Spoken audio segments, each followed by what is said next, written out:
तहसील police Thane हद्दीतील 30 मार्च 2024 रोजी फिर्यादी ऋषी अशोक खन्ना वय 34 वर्ष राहणार जागनाथ बुधवारी याने सन 2008 मध्ये आरोपी शैलेश केदार याच्याकडून व्याजाने पैसे घेतले होते। ते त्याने पूर्ण दिलेले असताना देखील आरोपी व त्याचा मित्र फिर्यादीच्या भारत माता चौक स्थित दुकानात जाऊन तू पैसे दिले नाही तर तुझं दुकान नाही चालू देणार अशी धमकी देऊन मारहाण केली। फिर्यादीच्या तक्रारीवरून आरोपी विरुद्ध गुन्हा दाखल करून पुढील तपास पोलीस करीत आहे। 30/5/2024 रोजी फिर्यादी ऋषी अशोक खन्ना वय 34 वर्ष राहणार जागनाथ बुधवारी यांनी समक्ष पोलीस स्टेशन येऊन तक्रार दिली की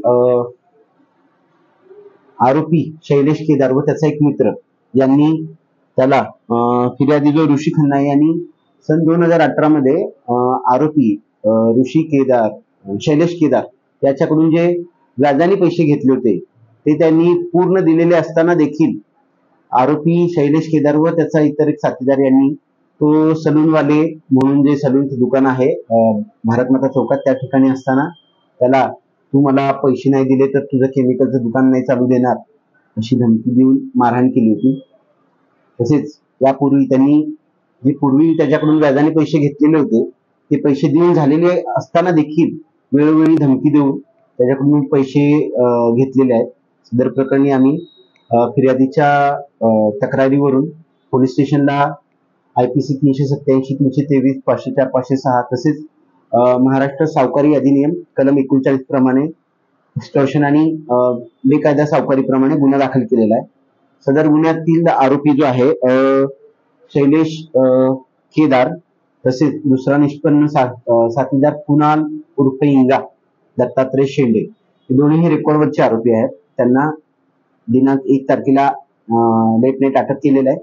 त्यांना काल माननीय न्यायालयात हजर केलं होतं। न्यायालयाने त्यांचा 5 तारखेपासून PCR दिलेला आहे।